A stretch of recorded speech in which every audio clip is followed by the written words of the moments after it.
Hello everyone, स्वागत है आप सभी का फिर से हमारे यूट्यूब चैनल में। अभी थोड़ा देर पहले ही मैंने छात्रावास अधीक्षक आज जो 15 सितंबर 2024 को जो एग्जाम हुआ उसमें जो कंप्यूटर के जितने भी क्वेश्चंस पूछे गए थे 30 क्वेश्चंस, वो सारे 30 क्वेश्चंस का सॉल्यूशन जो है मैंने अपलोड किया है। अगर अभी तक आपने मैच नहीं किया है तो मैं आपसे रिक्वेस्ट करूंगा आप जाके जरूर मैच करिएगा कि आपका कितना सही हुआ है। उस हिसाब से आप अपना एक अनुमान लगा सकते हैं कि आप कितना मार्क्स जो है गेन कर रहे हैं। तो इस वीडियो में मैं सामान्य ज्ञान के जितने भी 15 प्रश्न आए थे मैं उसका सॉल्यूशन बताने वाला हूं। तो आप इसको भी जरूर मैच करिएगा ताकि आपका एक सटीक आंसर आपको पता चल सके। ठीक है, तो चलिए शुरू करते हैं। सामान्य ज्ञान का छात्रावास अधीक्षक में होने वाले आज के पेपर में सामान्य ज्ञान के प्रश्नों का क्या सॉल्यूशन होगा, चलिए आप मैच करिएगा। ठीक है, तो ये मैं क्वेश्चन नंबर 15 क्वेश्चन यहाँ 66 से लेके क्वेश्चन नंबर 80 तक चलेगा, तो आप मैच कर लीजिएगा। ठीक है, क्वेश्चन तो सेम ही है, आगे पीछे होंगे तो आप उस हिसाब से देख लीजिएगा। क्वेश्चन नंबर पहला है कि भारत का मूल संविधान जो है किसके द्वारा हस्तलिखित था, मतलब हमारा जो संविधान है वो किसने अपने खुद के हाथों से लिखा था। राइट आंसर इसका ऑप्शन नंबर सी है, प्रेम बिहारी नारायण राय यादव। ठीक है, प्रेम बिहारी नारायण राय यादव। ठीक है, ऑप्शन नंबर नेक्स्ट क्वेश्चन है कि भारत की राष्ट्रीय सब्जी कौन सी है। और लिटरली मैं बता रहा हूँ कि मैं अभी तक मेरा जॉब में सिलेक्शन भी हो गया लेकिन मुझे अभी तक पता नहीं था कि राष्ट्रीय सब्जी कौन सी थी। ठीक है, मैं इसको अभी गूगल किया तो पता चला कि हमारे भारत की जो राष्ट्रीय सब्जी है वो भारतीय कद्दू है, या फिर कद्दू आप ले सकते हैं। इसका आंसर ऑप्शन नंबर ए बिल्कुल राइट आंसर हो जाएगा। राइट, चलिए आगे बढ़ते हैं तीसरा प्रश्न की ओर। क्वेश्चन नंबर तीसरा है, इसको आपको बहुत ध्यान से समझना है और ये भी बहुत अच्छा प्रश्न है। जो अच्छे से डिटेल नहीं पढ़ा होगा उनका कहीं ना कहीं गलत हो गया होगा। ठीक है, देखिए इसमें सुमेलित करना है, अलग अलग तरह के आयोग हैं उसको सुमेलित करना है। तो प्रश्न क्या है कि सूची 1 को सूची 2 से मिलाना है। तो सरकारिया आयोग किससे संबंधित है भाई। ठीक है, मैं पहले इसका राइट आंसर बता देता हूं, इसको आप इसके बाद मैच कर लीजिएगा। इसका राइट आंसर 68 का है, ऑप्शन नंबर बी। ठीक है, बी मतलब जो सरकारिया आयोग है वो किस कब आया था, तो 1983 में आया था। ठीक है, सरकारी आयोग कब आया था, 1983 में। 11वां वित्त आयोग जो है वो किससे संबंधित है, तो याद रखिएगा ये बी का इसका एक। ठीक है, 11वां वित्त आयोग 1998 में आया था। ठीक है, बी का एक बिल्कुल राइट आंसर हो जाएगा। ठीक है, आपको याद रखना है 11वां वित्त आयोग कब आया था, 1998 के अंतर्गत आया था।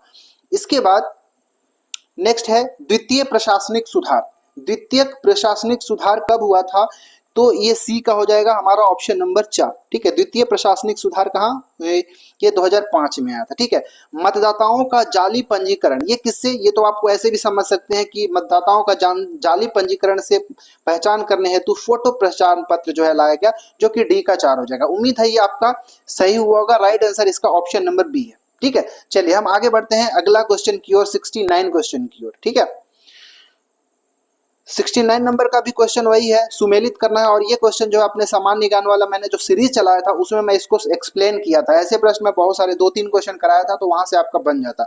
इसमें भी सूची 1 में जो लेखकों का नाम दिया गया है, सूची 2 उनसे संबंधित जो पुस्तक है उसको आपको मैच करना है। जैसे जो दादा भाई नौरोजी हैं, आप सभी को पता होगा, poverty and un British rule in India, इनके द्वारा लिखित एक पुस्तक है। मतलब ए का 3 हो जाएगा। ए का 3 देखिए कौन से ऑप्शन में, ऑप्शन नंबर डी में। आप एक भी अगर पता होता तो आप इसका आसानी से टिक कर सकते थे। इसके बाद जवाहरलाल नेहरू, आप सभी को पता है कि क्या लिखा था इन्होंने, तो इनके डिस्कवरी ऑफ इंडिया इन्हीं के द्वारा लिखा गया है। इसके बाद मौलाना आजाद जो है इन्होंने लिखा था इंडिया विंस फ्रीडम। और जो रमेश चंद्र दत्त है उनके द्वारा लिखित पुस्तक है इकोनॉमिक हिस्ट्री ऑफ इंडिया। तो इसका 69 का आंसर ऑप्शन नंबर डी हो जाएगा। राइट, चलिए बढ़ते हैं 70 नंबर का क्वेश्चन।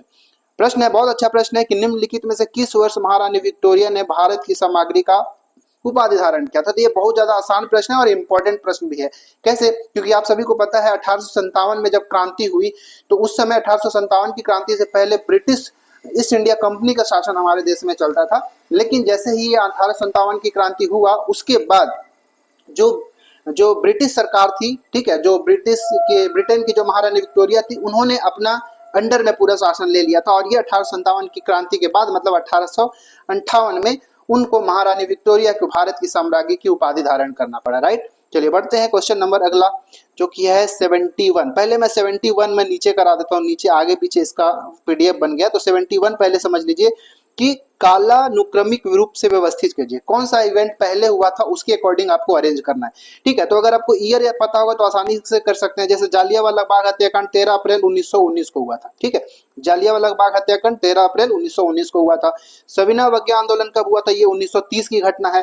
भारत छोड़ो आंदोलन घटना 1942 की है। असहयोग आंदोलन घटना 1920 की है। क्योंकि मैं देखिए पेन टैबलेट लेकर नहीं आया हूं, मैं ड्यूटी टाइम में वीडियो को रिकॉर्ड कर रहा हूं, इसलिए मैं उतने अच्छे से लिख नहीं पा रहा हूं, तो आप इसको समझिएगा। तो सबसे पहले जालियांवाला बाग हत्याकांड, ए वाला बिल्कुल सही हो जाए। ए के बाद फिर हमारा असहयोग आंदोलन हुआ था, ए के बाद डी आएगा, ठीक है। तो इसका ऑप्शन नंबर सी ही हमारा राइट आंसर हो जाएगा, ऑप्शन नंबर सी, ठीक है। ऑप्शन नंबर सी बिल्कुल राइट आंसर हो जाएगा। सबसे पहले जालियांवाला बाग हत्याकांड, उसके बाद हुआ था 1920 में असहयोग, उसके बाद सविनय अवज्ञा आंदोलन 1930 में, और भारत छोड़ो आंदोलन 1942 में, राइट। चलिए अब 72वां प्रश्न है। तो ये 72 नंबर का जो प्रश्न है कि शिव समुद्रम जलप्रपात जो है किस राज्य में स्थित है, तो इसको आपको याद रखना है, ये कर्नाटका में है। कर्नाटक में भी कावेरी नदी के ऊपर शिव समुद्रम जलप्रपात है, ठीक है।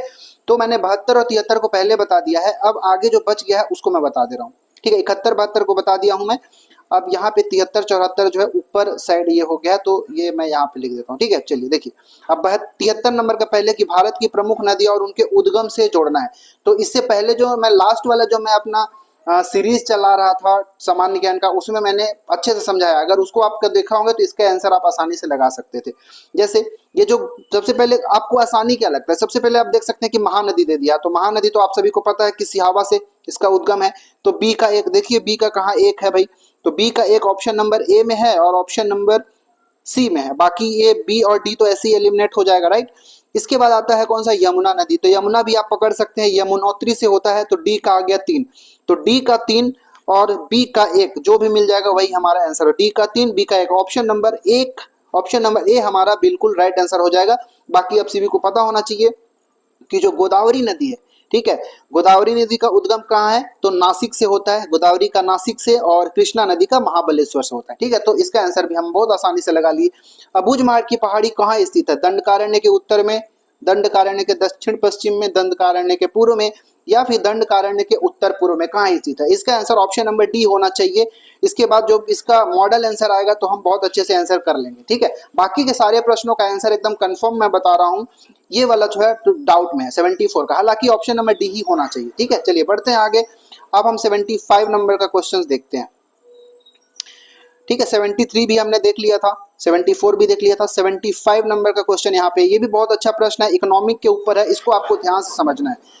बैंकिंग क्षेत्र में सुधार के लिए कौन सा समिति आया था, ठीक है। सबसे पहले तो मैं इसका राइट आंसर बता देता हूं, इसके बाद मैच कर लेंगे। इसका राइट आंसर है ऑप्शन नंबर ए, ठीक है, ऑप्शन नंबर ए बिल्कुल राइट आंसर है। जो बैंकिंग सुधार के लिए कौन सा आया था, तो नरसिम्हन समिति जो है बैंकिंग सुधार के लिए आया था, ठीक है। तो एक का हो जाएगा सी। इसके बाद जो पूंजी लेखा परिवर्तन है, पूंजी लेखा परिवर्तन, इसके लिए तारापुर समिति आया था, जो कि इसके लिए हो जाएगा बी का, सॉरी 2 का हो जाएगा 1, ठीक है। इसके बाद 3 मौद्रिक सुधार के लिए कौन सा आया था, तो मौद्रिक सुधार के लिए आया था हाँ, मौद्रिक सुधार के लिए चक्रवर्ती समिति आया था, ठीक है, मौद्रिक सुधार के लिए चक्रवर्ती समिति। और जो चौथा आ गया मुद्रास्फीति का लक्षणीकरण के लिए, ये हो जाएंगे हमारा जो उर्जित पटेल समिति, तो इसका आंसर हो जाएगा चौथा का हो जाएगा ए। तो उम्मीद है आपका ये बिल्कुल आंसर सही हुआ होगा, इसको बहुत अच्छे से देखिएगा, बहुत अच्छा प्रश्न है, सही से इसको मैच कर लीजिएगा, ठीक है। चलिए आगे बढ़ते हैं 76 नंबर का। 76 प्रश्न है कि भारतीय मुद्रा बाजार के संगठित क्षेत्र में कौन सा सम्मिलित है, मतलब जो ऑर्गेनाइज सेक्टर है हमारा इंडियन मनी मार्केट का, उसमें क्या क्या चीज आता है, तो उसमें जमा प्रमाण पत्र यानी कि सर्टिफिकेट ऑफ डिपॉजिट मार्केट, मतलब सीडी शॉर्ट में कहते हैं, ये आता है। फिर इसके बाद कॉमर्शियल पेपर मार्केट सीपी भी आता है, ये भी सही है। इसके बाद जो ट्रेजरी बिल टी बिल इसको शॉर्ट में कहते हैं, ये भी आता है। तो मतलब तीनों होता है, ऑप्शन नंबर डी इसका राइट आंसर हो जाएगा, राइट। 77 नंबर का प्रश्न है कि सीमेंट उद्योग की क्या समस्याएं हैं, कोयले की निम्न गुणवत्ता, उच्च प्रशुल्क, भार, क्षमता का निम्न प्रयोग या उपरोक्त सभी। मेरे हिसाब से इसका आंसर ऑप्शन नंबर डी होना चाहिए, बाकी बोर्ड इसका क्या लेता है वो देखेंगे, हालांकि डी होना चाहिए।